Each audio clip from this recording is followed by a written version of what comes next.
E como é que é o mercado brasileiro? O Brasil é um celeiro de inovação para o mundo e na Visa é muito claro isso. Quanto que o Brasil representa na Visa globalmente? Está entre os 5 maiores países. O que você acha que é o principal desafio? A segurança é um desafio de todo mundo e aqui não é diferente. Coisas que o mundo começou a ver na última década, a gente aqui vê há 3 décadas. O futuro, ele já está aqui, ele está mal distribuído. Então, de certa forma, o Click to Pay ele pode ser até mais seguro do que você fazer uma compra em que você preenche manualmente ali. 10% de todas as compras online já aconteciam em redes sociais, o que a gente chama de social commerce. E a nossa previsão é que neste ano, 2025, o número chegue em 20%.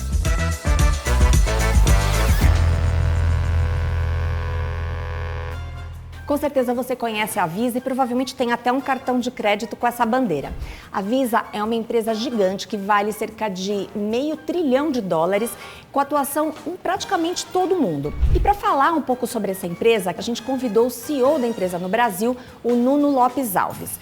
O Nuno tem 48 anos, ele é brasileiro, mas é filho de portugueses e morou em Portugal dos 7 aos 18 anos. Ele morou em vários países e assumiu a cadeira de CEO em 2021. E com essa experiência tão globalizada, não tem ninguém melhor do que ele para falar como é que o Brasil se situa nesse movimento global de transformação dos meios de pagamento. Nuno, muito obrigada por ter aceito aí o convite do Invest News. E aí eu queria começar perguntando sobre essa sua experiência globalizada, né? Eu acho que é uma situação em que você consegue olhar bem para o Brasil em relação ao que está acontecendo no resto do mundo. O que tem de peculiaridade, o que o mercado brasileiro de meios de pagamento tem de diferente? Bom, vamos começar pela parte globalizada. Acho que você nota que eu tenho um certo sotaque. Então, para desmistificar, eu nasci aqui no Brasil, em São Paulo. Sim. E aos 7 anos fui para Portugal, minha família é portuguesa, fui criado lá.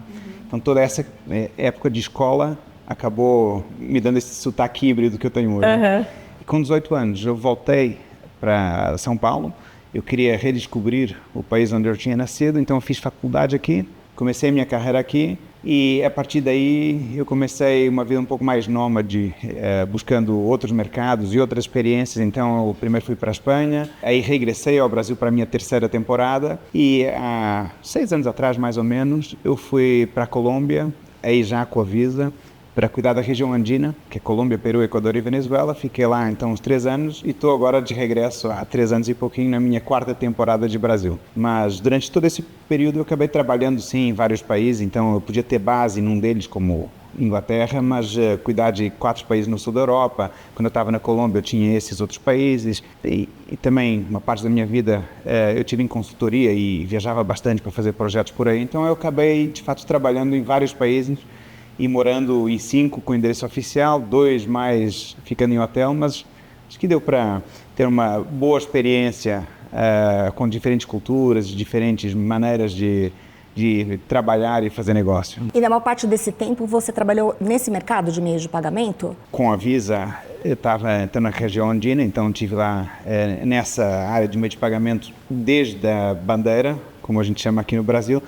Mas quando eu estive em Inglaterra, eu trabalhava num banco chamado Barclays e ali a gente também tinha uma operação de banco de varejo importante, onde cartão era um grande negócio. Então eu também acabei me aproximando bastante. E como é que é o mercado brasileiro para cartões e outras inovações de meios de pagamento? É um mercado muito sofisticado. Então é um mercado grande, está entre os maiores mercados do mundo para a Visa, sendo que a Visa entende o Brasil não apenas do ponto de vista de tamanho, mas de dinâmica. A gente tem muitas inovações e nem se dá conta, porque elas aparecem aqui para responder a desafios específicos de mercado.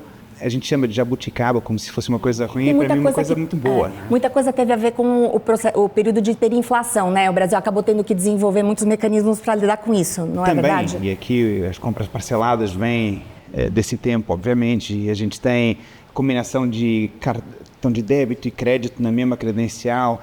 Coisas que o mundo começou a ver na última década, a gente aqui vê há 3 décadas. E essa lógica não se quebrou. O Brasil produz muita inovação em várias áreas da tecnologia, mas especificamente aqui no nosso mercado de pagamentos. Então o Brasil é um celeiro de inovação para o mundo e na Visa é muito claro isso. Então nós temos uma voz muito ativa no grupo, podendo influenciar aquilo que a empresa vai levar para todos os mercados. É como se o Brasil fosse de fato uma incubadora. Quanto que o Brasil representa na Visa globalmente? Está entre os 5 maiores países. A gente não abre especificamente política, mas está entre os 5 maiores países. Eu li uma vez que países em desenvolvimento, eles tendem a receber melhor inovações de meio de pagamento. Isso é verdade? Isso é um dos elementos que pesam a favor aí do mercado no Brasil? Eu diria que tem a ver com a necessidade de responder a algum desafio do mercado. Então, se o mercado ainda tem muita presença de dinheiro em espécie, cheques, é ineficiente, a economia não funciona muito bem. Então, mercados tipicamente emergentes têm essa situação e recebem muito bem essas inovações no mercado de pagamentos porque precisam dela. Mercados mais maduros ocuparam esse espaço há mais tempo, então inovações que basicamente se propõem a fazer algo parecido têm um espaço menor. Tudo tem a ver com o valor que você agrega em determinado mercado, em determinado momento. Então, quando tem uma necessidade, tem uma adoção. É mais ou menos assim que funciona. E no mercado brasileiro, o que você acha que é o principal desafio? A segurança é um desafio em todo mundo, e aqui não é diferente. O Brasil é um país muito propenso a ter golpes e possibilidade de fraude. Então, aqui nós temos uma atenção sempre muito especial a isso. O Brasil se digitalizou muito rápido. Você falou de bancarização, mas a gente já tem quase toda a população adulta bancarizada, em maior ou menor grau, sendo melhor ou pior servida, mas já está incluída financeiramente e já está incluída digitalmente. Então, consegue usar o celular para fazer várias transações financeiras, por exemplo. Hoje, o dinheiro em espécie, na nossa leitura, representa 5, 6% do volume total de compras, que é muito pouco, é quase no nível de país da Escandinávia. Cartões têm mais ou menos 60% das compras ou consumo de famílias, e o Pix ocupou basicamente o espaço restante. Então, pagamentos digitais aqui no Brasil se expandiram bastante. Agora é uma questão de dar argumentos e opções para que o consumidor e os comércios escolham aqueles que trazem mais benefícios, uma melhor proposta de valor. Então, basicamente, quando você tem muitas opções, você é obrigado a inovar mais e trazer coisas melhores, mais diferenciadas. Então, a gente está sempre buscando esse espaço. Por isso é que o Brasil produz também muita inovação, porque está um pouco à frente do tempo. Agora, o Pix foi muito impactante, ele é bem, digamos assim, ele marca uma nova era aí para o meio de pagamento. Como é que o Pix impactou a Visa especialmente? O Pix nos obrigou a mexer ainda mais rápido naquilo que é o nosso plano de construção. Então, pense que há 5, 6 anos atrás, os pagamentos em cartão no Brasil representavam mais ou menos 37%. E eu acabei de dizer que agora é 60%. A gente tinha ainda todo esse espaço entre 60 e 100 para trabalhar num ritmo muito acelerado de crescimento de cartões, que a gente teve nos últimos anos, por isso é que a gente evoluiu de 37 para 60. Mas como o Pix entrou e ocupou muito rápido esse espaço restante, agora a gente tem um combustível barato, que eu chamo assim, que é o dinheiro em espécie, sendo cada vez mais escasso. Então, o que a gente tem que fazer agora é buscar outras áreas de oportunidade. Então, a Visa, especificamente, foi diversificando para pagamentos entre empresas, entre governos e empresas, empresas e governos, todos aqueles fluxos que não são só quando a Lu vai fazer uma compra, certo? E ali ainda existe muito espaço, está muito menos digitalizado, eu diria. Interessante. Então, na verdade, você está tocando aqui num ponto que a Visa ela é muito conhecida pela bandeira, mas acho que tem essa questão de que vocês não é só isso que a empresa é. O que é a Visa, além da bandeira de cartão que a gente conhece? Com certeza você é consumidor. Então, o que você acha que a Visa é? E eu respondo a partir daí. O que a gente faz? Eu estudei, né? Então eu sei que a bandeira ela é responsável pelas determinar as regras, o relacionamento entre o lojista e a instituição que emite o cartão. Eu sei que ela é responsável pelo marketing, por realizar algumas promoções. Então eu acho que essa é a casca que as pessoas conhecem mais, né? Acho que as pessoas que estudaram menos que você nos chamam de uma empresa de cartão de crédito. E a gente não faz cartão e a gente não dá crédito. Quem dá crédito é o banco, não é? A melhor maneira de descrever a Visa para mim é quando você viaja para qualquer lugar, mesmo aqui no Brasil, obviamente. Vamos falar de 200 países onde a gente está. E você quer entrar em algum comércio de 150 milhões de comércios que aceitam a nossa credencial. Você chega e leva um produto, compra um serviço. O comerciante não conhece você. Mas tenha certeza que, como você usou Visa, vai receber aquilo que lhe é devido. E você também não conhece o comerciante, você pode estar na Malásia, mas você tenha certeza que se houver algum problema com aquela compra, você está protegida. Imagine a escala para fazer uma coisa dessa. A gente passou mais de 6 décadas construindo essa rede de 150 milhões de comércios com 15 mil instituições financeiras, são quase 5 bilhões de cartões e mais de 11 bilhões de tokens, que são os cartões desmaterializados. A gente processa 85 mil transações por segundo para permitir que qualquer pessoa tenha acesso a essa mágica. Você vai para qualquer lugar, não conhece o comerciante, pega um produto ou serviço, sai da loja e está tudo bem. Ninguém vai desconfiar que não vai receber. E você tem a certeza que a sua compra também está protegida. Então, essa grande rede é, na essência, a Visa, conectando todas essas partes. É uma plataforma, na verdade, porque, vamos lá, uma vez que essa rede está montada, qualquer instituição que queira fazer negócio, vamos imaginar, surgiu um banco novo, esse banco não vai ter que sair afiliando comércios, não vai ter que sair definindo regras, então vamos entrar no seu estudo, definindo regras de como aquele cartão vai se comportar, quais é que são os seus atributos, lógica de liquidação, processo de compliance, prevenção à lavagem de dinheiro, todo esse universo de coisas que têm que ser feitas para garantir um ecossistema saudável, esse banco não vai ter que fazer. Por quê? Porque já se pluga na nossa plataforma e tudo isso já está definido e toda a tecnologia está ali habilitada para permitir que no primeiro momento que esse banco comece a operar e coloque um cartão na mão do consumidor, toda essa rede, esse poder global estejam assim à sua disposição. Eu falo global, mas mesmo aqui no Brasil a gente está falando de 22 milhões de comércios. Ninguém precisa começar do zero porque a gente já tem toda essa plataforma montada. Então essa é a nossa mágica. Vamos colocar assim. E óbvio, como eu falei há pouco, a gente tem toda essa capacidade para comércio, consumo. Então a gente tem toda essa capacidade também disponível para pagamentos que não sejam só de consumidor. Então, empresas, governos, a gente tem uma série de serviços, centenas de serviços de valor agregado para garantir que essa transação seja segura, que esses dados tenham utilização. Então, o nosso negócio se tornou muito mais diverso, né? Antes, eu queria saber um pouco mais sobre o que são esses serviços que vocês estão prestando para governos, para grandes empresas. Mas antes disso, eu queria que, se você poderia explicar de uma forma simples, como é que se dá essa cadeia? Quer dizer, onde que começa o processo de emissão e utilização de cartão de crédito? Como é que é esse mecanismo? Então, vamos pensar num banco que tem os seus consumidores, os seus clientes, né? Esses clientes, eles querem ter um meio de pagamento com todas as características de segurança, de conveniência, de agilidade. Então, na mão desses consumidores aparece uma credencial. Cartão é uma das possibilidades. Vamos colocar assim, cartão é um plástico onde essa credencial está ali representada dentro de um chip. Mas eu posso colocar no meu celular, eu posso colocar no meu relógio. Então, a gente chama de credencial porque não necessariamente é um plástico. Mas então, essa conta digital, essa credencial ficou nas mãos do consumidor do banco. Então, temos um banco agora e um consumidor. Esse consumidor quer fazer alguma coisa com essa credencial. Pode ir no ATM sacar dinheiro, mas a gente já viu há pouco que é cada vez menos, porque o argumento do dinheiro é muito pequeno.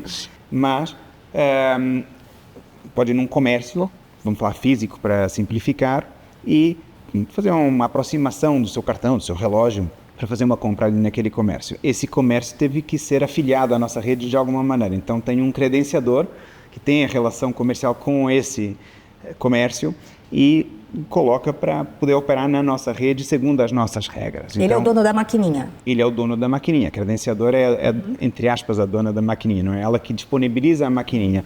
O dono ou não já começa a ser... Tudo bem, ele colocou a maquininha ali, exato, né? E não necessariamente uma maquininha. Eu sei que você vai querer chegar lá em algum momento, mas eu posso hoje baixar uma, entre aspas, maquininha no meu celular, virar um software. Sim. Então, o comerciante não precisa sequer ter aquela barreira física de pagar por um equipamento, esperar o equipamento chegar, o equipamento precisa de manutenção, né? Ele tem um smartphone e baixa ali e por aproximação começa a aceitar pagamentos. Então, e você tem as operações online, né? E aí também a credenciadora quem viabiliza ali tecnicamente essa operação. Exatamente. Então, um aplicativo pode ter uma ou mais credenciadoras ali associadas e disponibilizar. Então, aí não estou nem falando de ter celular, relógio. Eu coloquei os dados do meu cartão naquele aplicativo, por exemplo, de transporte ou entrega de comida. Então, ali também tem um comércio. E também tem uma credenciadora que disponibiliza que essa transação seja passada para a nossa rede. E óbvio, para tudo isso acontecer, tem regras do jogo, tem regras de segurança, tem regras de elegibilidade, quem tem capacidade para fazer essas operações, tem regras de mitigação de riscos, tudo isso. Então, por isso é que nos chamam de arranjo. Então a gente define as regras do jogo, mas a gente também tem toda essa plataforma tecnológica, essa rede para fazer com que as transações fluam por onde elas têm que fluir. E nessa competição, porque o mercado ficou muito mais competitivo, porque houve a abertura do mercado, né, que foi iniciada há 15 anos, com toda uma agenda do Banco Central, não é isso mesmo? E nessa competição, qual que é a variável? O que uma empresa como a Visa tem que fazer para se tornar preferida? Está nos benefícios, está no custo, está na segurança? Qual que é o ponto ali mais sensível hoje? Então, nesse mundo moderno, a gente compete e colabora ao mesmo tempo.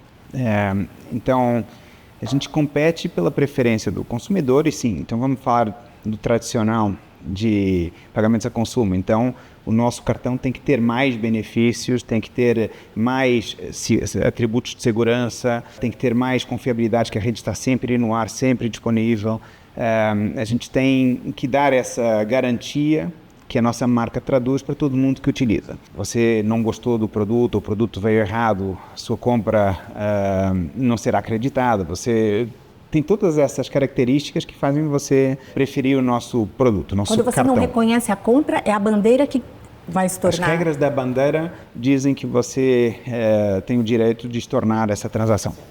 Então, tudo isso está definido no, entre aspas, arranjo. Mas, ao mesmo tempo, se houver uma tentativa de fraude, nós temos todo tipo de algoritmo para entender se você fazendo aquela transação, bom, a gente previne que antes mesmo de você tentar fazer aquela compra, algo errado possa acontecer. Mas, bom, tudo isso faz com que você prefira o nosso produto. Em pagamentos a consumo, como eu disse. Aí tem toda aquela área que eu estava explicando há pouco, que é uma área nova, onde ainda tem bastante espaço para crescer, mas também quando você traz o Pix, tem o Drex, tem os blockchains, aí é onde a gente começa a colaborar, porque no final das contas, o que a gente tem, até na nossa estratégia, a visão de ser rede de redes. Então, independente de você ter escolhido o nosso produto naquele caso de uso especificamente, você pode escolher Pix para fazer uma transação para pagar algum fornecedor, por exemplo. Você, mais adiante, vai poder usar o Drex para comprar um veículo, por exemplo.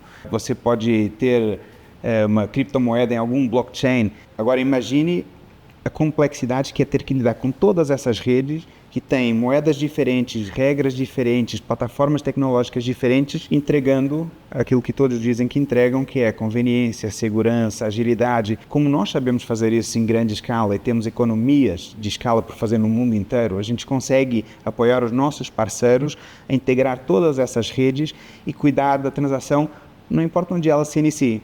Então, até no Pix, por exemplo, a gente tem serviço de valor agregado para monitorar e evitar fraude no próprio Pix, ou até em redes concorrentes à nossa. Então, uma vez que a gente quer ser rede de redes, a gente se tornou agnóstico. As nossas capacidades que foram usadas para a nossa rede, para trabalhar dados, para evitar risco de fraude, etc., a gente expandiu para abraçar outras transações. Então, em outras palavras, vocês estão prestando serviços para bancos e concorrentes. É mais ou menos isso? Para bancos que operam redes concorrentes. Mas mesmo com o Banco Central, nesse caso, a gente tem uma parceria com o Drex desde que chamava Lift Challenge. E a gente trabalha com instituições financeiras dentro daqueles projetos que foram criados. Então, é uma relação de colaboração. Dentro do Open Finance, a gente também tem uma empresa chamada Tink, é uma empresa do nosso ecossistema, que vai prestar vários serviços nesse ambiente, além de outras parcerias que a gente vem fazendo, que a gente não teve que adquirir, mas que a gente incorporou no nosso portfólio. Então, no final, seja direto para um banco central, seja direto para um cliente nosso, um banco que opera várias redes, e sim, em alguns casos até direto para concorrentes comerciais, a gente disponibiliza a nossa tecnologia. Mas, Nuno, fazendo um exercício de futurologia, daqui 5 anos, você acha que como é que as pessoas vão estar fazendo o pagamento? O que vai estar acontecendo nesse mercado? O futuro, ele já está aqui, ele está mal distribuído. Então, o que alguns, muito poucos, começam a fazer hoje, talvez seja o que a maioria vai fazer daqui a 5 anos. Uma conta de adoção, né? Todos nós somos diferentes, uns adotam antes, outros adotam depois, tem temas de capacidade ou conhecimento, mas no final, muito do que eu vou descrever aqui já se faz hoje, mas em pequena escala. O que a gente define como futuro é quando já existe muita gente fazendo isso, né? Então, para mim, o futuro pode ser 5 anos, sim. vai ter muito mais pagamentos automatizados. A gente não sabe, mas a gente toma mais ou menos 30 mil decisões por dia. Às vezes decisões pequenas, o que vestir, que rua pegar para chegar no destino, mas são dezenas de milhares de decisões. Talvez pessoas com vidas mais complicadas cheguem a 70 mil decisões por dia, mas tudo isso cansa. O advento da inteligência artificial, generativa principalmente, nos permite automatizar um monte de coisas. Então, compras que você faria com frequência, compras rotineiras, por que você vai ter que entrar naquele aplicativo e fazer de novo? Ou, vamos falar de eventos que acontecem todos os anos, um aniversário de casamento. Por que você vai ter que passar por aquele estresse de o que eu compro desta vez? Eu já comprei esta coisa no passado, será que a pessoa vai gostar? A inteligência artificial permite proativamente, vamos lá, 3 semanas antes do aniversário de casamento, dizer, eu fui pesquisar nas redes sociais o que a pessoa tem olhado, o que os amigos da pessoa têm olhado, e eu sei que você não deu nada disso no passado, porque eu já venho acompanhando o seu comportamento, então acho que tem estas 5 coisas que a pessoa vai gostar, e a gente já viu onde que essas coisas estão com o melhor preço e as melhores condições. A gente sugere você comprar nesses lugares. Se você quiser comprar agora mesmo, só clica aqui, o Click to Pay. Você tirou um monte de fricção no processo de compra. E pode ser até tão simples como você... Obviamente, tecnologia acessível. Em 5 anos, tem sensores dentro da geladeira que vão saber se está precisando de leite. E você não vai ter que ser informada, tem que comprar leite. Não, a própria geladeira já está conectada e já vai fazer uma compra e vai aparecer lá no serviço de delivery que você configurar. Tem tantas formas de automatizar a sua decisão, a transação em si, a compra, que eu acho que a gente vai ser liberado de todas essas tarefas de baixo valor agregado. Então, eu acho que cada vez mais, seja em 5 anos ou um pouquinho mais, depende de quantas pessoas vão adotar esse comportamento, você vai ter máquinas fazendo esse trabalho por nós. O que você falou é que essa tecnologia já está disponível, é uma questão de você conseguir entregar e convencer as pessoas a usar, é um pouco isso. As pessoas se sentirem confortáveis em usar, né? É a adoção. As pessoas têm equipamentos que permitam fazer vários desses casos de uso. Tipo sensor na geladeira, ainda não é tão comum, mas fazer por assistente de voz já é muito comum. Uma assistente virtual qualquer, para não ficar aqui fazendo propaganda para ninguém. Caso real, um amigo que tinha acabado de ter bebê e que estava comprando fraldas num marketplace associado a essa assistente virtual. Do nada, a assistente virtual perguntou, não está na hora de você comprar fralda de novo? Acho que vai acabar o seu estoque. E a pessoa falou, boa, então vamos comprar de novo. A assistente já sabe qual é o cartão que está ali registrado, já sabe onde a pessoa compra, porque é uma compra recorrente. Então, isso já está disponível. Sensor dentro da geladeira talvez demore um pouquinho mais. Todo mundo está confortável em pegar recomendações da AI generativa. Isso tem a ver com hábito. Mas tudo isso já está disponível. É uma questão de quando as pessoas adotam isso em escala. Acho que passa muito pelo receio da questão da fraude mesmo, né? Por exemplo, o Click to Pay, imagino que tenha, por parte de algumas pessoas, uma certa resistência pelo receio de ter ali os dados armazenados. Embora eles já estejam, na verdade, mas acho que você não ganha tanta consciência quando você não está usando, né? A utilização, ela desmistifica alguns receios. Por exemplo, você diz dados armazenados. No Click to Pay, os dados não estão armazenados, porque eles são tokenizados. O que quer dizer tokenização, para todo mundo entender? Vamos imaginar uma festa junina. Você chega lá e você vai numa barraquinha e compra um monte de fichinhas para usar ali com comidas e brincadeiras, certo?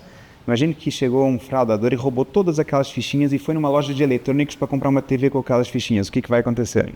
Legal, né? Ninguém vai aceitar aquelas fichinhas porque elas só servem dentro daquele contexto. A tokenização faz isso. Pega nos dados reais da sua credencial, número do cartão, código de validade, data de validade, código de segurança, blá, blá, e transforma aquilo numa fichinha que só nós sabemos.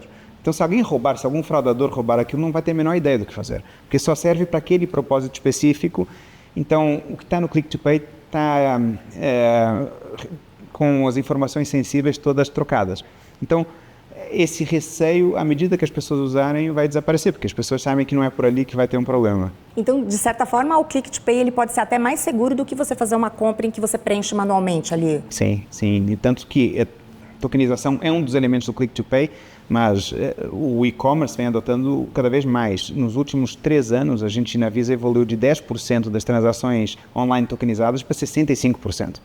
Essa infraestrutura ela vai servir para várias situações, uma delas o Click to Pay. Nuno, mas uma outra tendência que a gente vê na forma que as pessoas estão consumindo é delas fazerem compras dentro das redes sociais. Eu até já vi uma declaração sua dizendo que cada vez mais é isso que vai acontecer. As pessoas não irão atrás das compras, as compras é que vão até elas. Aliás, isso vale para a notícia também.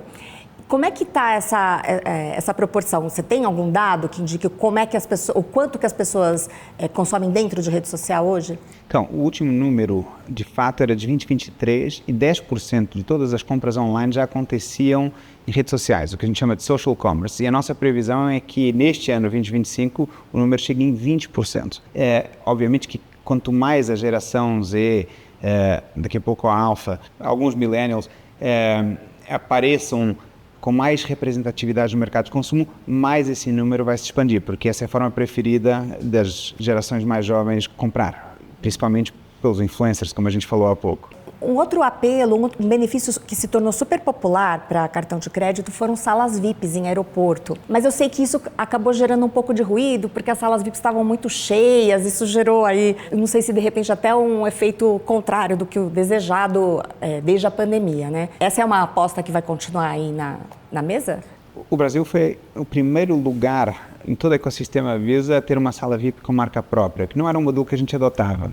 E o que você diz da sala cheia, na verdade, é um reflexo do sucesso que a gente teve. A gente acabou de duplicar a nossa capacidade. A gente adotou várias formas de minimizar a sensação de espera. Então, a fila é virtual. Você recebe ali um código e vai ser avisada, e normalmente demora no máximo 15 minutos, de quando o seu lugar está disponível. Durante esse tempo, você vai lá no do Free e compra com condições exclusivas para as nossas credenciais. Então, a gente tentou minimizar essa sensação de espera, além de ter duplicado o tamanho da sala, ainda tem outros lançamentos aqui por vir. Mas só a sala virou... Antecipa um deles, o lançamento. Algo voltado ao público de renda ainda mais alta. Mas em aeroporto também? Em aeroporto. Mas a gente também não fica só olhando a sala VIP, tem toda a experiência de aeroporto. Então, a gente tem o Fast Pass aqui em Guarulhos, inaugurou também no Galeão, então é fila de segurança mais rápida, exclusiva para a Visa. A gente vai fazer ainda algumas inovações ali também, mas a gente tenta que toda a sua experiência de viagem seja melhor. Então, a gente volta um pouquinho atrás. Você não chegou no aeroporto ainda, se você quiser ter uma viagem de helicóptero para chegar lá mais rápido, com condições especiais, você também já consegue acessar. Se você quiser serviços, que a gente chama de meet and greet, que vão buscar você ou na porta do helicóptero ou do carro e ajudar você a atravessar todo o fluxo de aeroporto de uma maneira mais rápida, a gente também tem. Isso já está disponível? Já está disponível, inclusive no aeroporto de chegada. A gente tenta dar todo tipo de facilidade para que a sua viagem seja focada naquilo que é bom. E mesmo na sala VIP, vamos lá, tem muitas salas VIP, a gente oferece a sala VIP, obviamente, através dos nossos parceiros, mas a nossa sala VIP, como tem a nossa própria marca, a gente pretende transformar em algo que não seja só um espaço para você esperar. A gente, desde o início, tem um concierge lá dentro. Então, se você está lá, dedicando esse tempo a nos encontrar, esse é o nosso espaço para receber você, vamos fazer com que seja ainda mais produtivo. Então, o concierge vai perguntar para você para onde você vai, se você já sabe todos os restaurantes que você quer, se você quer ajuda para fazer reserva num restaurante que normalmente é difícil de ter reserva, dar dicas de viagem. Então, esse momento da sala VIP, ele também tem que ser bem trabalhado e isso a gente faz. Vocês sentem o efeito de questões macroeconômicas na dinâmica do negócio de vocês? Quer dizer, a gente está vivendo um momento agora de juros muito altos, dólar também. Isso impacta vocês diretamente e como é que vocês lidam com isso? O consumo ele é sempre afetado pelas condições econômicas, mas ainda existe, como eu dizia, uma digitalização de pagamentos.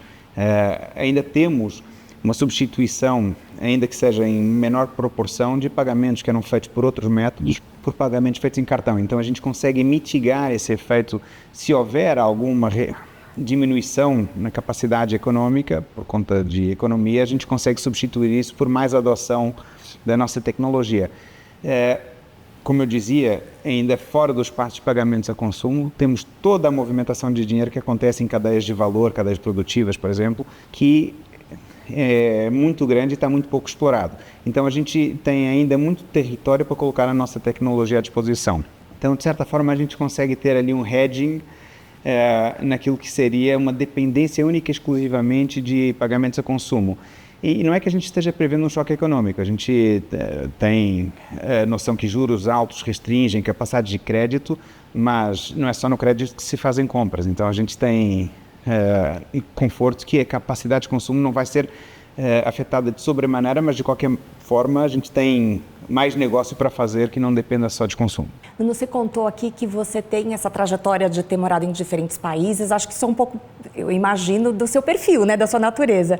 Você já está com inquietude aí para mudar de país? Como é que é essa relação de ficar muito tempo num lugar só? Eu diria que sim, a resposta é sim. Eu sempre busco novas experiências, novos desafios, mas eu sou um soldado a favor da companhia, então eu estou aqui e tenho um campo gigante para continuar fazendo coisas no Brasil e super feliz de estar aqui, o país onde eu nasci, onde eu estou na minha 4ª temporada, então se eu tivesse com vontade de sair, eu não estaria há 4 temporadas aqui, mas curiosidade de conhecer novos desafios e novas realidades eu sempre vou ter, e prova disso é o meu perfil familiar. Então eu falei que eu já morei em 5 países, mais 2 sem endereço fixo, trabalhei talvez em 15, outros que não esses onde eu já morei, mas eu tenho uma esposa australiana, tenho 3 filhos, cada um nasceu num lugar, e a própria família fica muito curiosa. E agora, para onde a gente vai? Então, sim, eu estou aqui à disposição,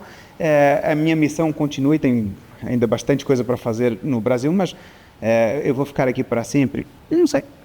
A companhia vai decidir para onde eu vou seguir e quando eu vou, se eu for, mas vontade de explorar novos territórios está na minha natureza. E como é que você supre isso? Você viaja muito nas suas férias? Você consegue conciliar a sua dinâmica, que eu imagino que seja uma agenda pesada aí na tua cadeira, com essas viagens? Eu viajo muito, tanto a trabalho, porque minha empresa está sediada na Califórnia, mas tem a sede regional em Miami, a gente tem eventos com clientes em várias partes.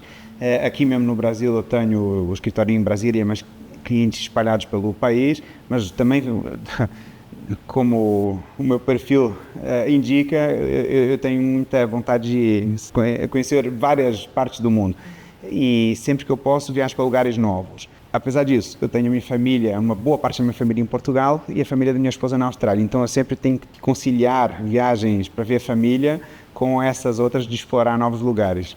Tem que renovar o passaporte com frequência, né? Que não cabe em todos os... acontece, né? Se bem que alguns países pararam de dar o carinho, então agora está um pouquinho mais fácil. E você tem 3 filhos adolescentes, né? Que idade que eles têm? 15, 14 e 9. E você está preparado para todos eles ou alguns deles terem o mesmo perfil que você e irem embora logo? Assim, como é que é essa relação? Assim, não é ir embora logo, é estar disponível sempre para o próximo desafio. Então, eu diria que sim. Cada um deles nasceu num país, então para eles o mundo é muito amplo. Em casa eles falam português comigo e inglês com a minha esposa. Eles estudam em escola internacional como já estudaram em outros países. Mas a sua esposa fala português? Fala, ela fala português. Mas em casa com eles fala inglês e comigo fala inglês também. Quando moramos na Colômbia, eles aprenderam a falar espanhol e muito bem. Então eles têm uma ideia de línguas assim bastante fluida. E quando são crianças, eles aprendem a língua de uma forma diferente dos adultos, não traduzem. Então, para eles, aquilo é tudo uma única forma de comunicar de diferentes maneiras, mas eles não entendem como línguas diferentes. É curioso como as crianças vivem isso. Mas então, é muito fluido em termos de onde pode ser o próximo passo, porque eles já moraram em diferentes lugares, nasceram todos em lugares diferentes, línguas, culturas... Para eles está tudo bem, eles são muito curiosos também, eles perguntam, e agora? Mas eles gostam de morar no Brasil, eles pedem, eles já falam em ir para outro lugar? Não, adoram morar aqui. O meu pai e os meus irmãos moram aqui, então eles também têm família aqui. Eles têm vários amiguinhos na escola, então os 2 mais velhos são adolescentes de fato. E é uma idade em que as amizades já se sedimentaram, né?